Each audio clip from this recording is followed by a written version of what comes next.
السلام علیکم ورحمۃ اللہ وبرکاتہ۔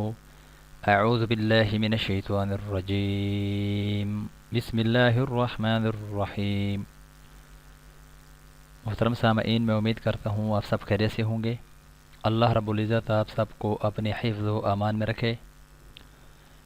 مرنے کے بعد بھی نفع پہنچانے والے 3 اعمال۔ حضرت ابو ہریرہ رضی اللہ عنہ سے روایت ہے کہ حضور اقدس صلی اللہ علیہ وآلہ وسلم نے ارشاد فرمایا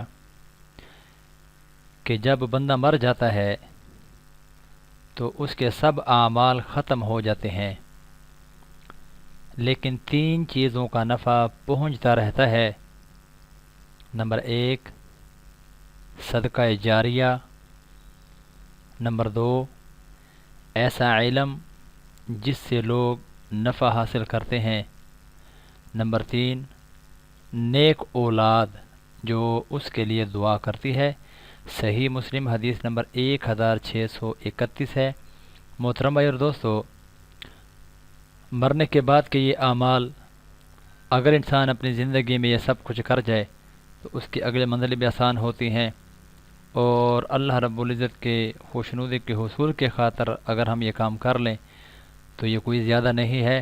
میں دعا کرتا ہوں کہ اللہ سب کی اولاد کو اور ہر بندے کو اپنے لیے یہ کام کر کے جانے کی دنیا سے توفیق عطا فرمائے۔ اللہ ہم سب کا حامی و ناصر ہو۔